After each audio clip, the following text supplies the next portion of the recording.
Okay mga Mari ko, may nagtatanong ano nga daw ba yung gulay na bawal. Okay, again, ito ay based lang po sa research ko and pwede muna po kayo. Disclaimer lang po, hindi po ako doktor at hindi rin po ako expert. Diagnose lang din po ako na hyperthyroidism and nagre-research lang din po ako sa mga sakit ko. And kung gusto niyo rin po malaman kung ano nga ba yung mga bawal or hindi, pwede rin naman po kayo mag-research. Mas maganda po is magtanong na rin po kayo sa mga doktor nyo. Okay, ano nga po ba yung mga bawal na gulay na dating kinakain ko. Dati po kumakain ako ng carrots, patatas, radish, di ba tay? Yan yung mga kinakain namin before. Pero kasi based dun sa research namin, hindi naman sila bawal, pero dapat moderate lang talaga. Pero kasi nga ako mga Mari ko, hindi nga kasi ako ganun ka galing mag-control ng pagkain. Basta pag may kumakain ako talaga ng gulay and hindi kasi talaga ako, alam mo yun, hindi ako madalas nakakapagpigil. So, kain lang din ako ng kain. Pero pwede nyo silang kainin. Yun nga lang kasi, kumbaga, meron silang, yung pinakakatas niya tayo, di ba? Yun yung synthesis nila is yun yung nakakapagpa-trigger sa ating thyroid hormones. Kumbaga, nakakapagpadagdag sila. So, ako kasi talaga sabi ko nga 'di ba kanina, hindi kasi nga talaga ako ganun kadisiplina pag kumakain ng gulay.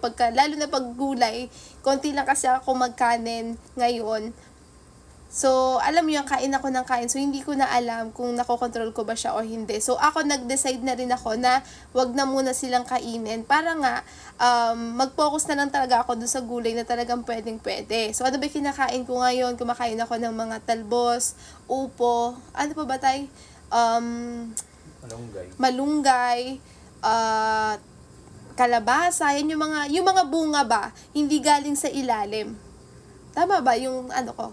O basta sana nagigets nyo po ako. So again, hindi po ako magaling mag-explain. So pwede kayo mag-research kasi mga Mari ko, ito ay ni-research ko lang din po. Kasi nga sabi ko last year, kung ano rin yung sinabi ng doktor ko sa akin, is yun lang naman yung ginawa ko. Hindi rin ako nag-research. Kasi nga po ngayon, gusto ko nga po makapag-undergo ng radioactive iodine. Kaya nga po, ayun, lahat na ng bawal talaga is iniiwasan ko.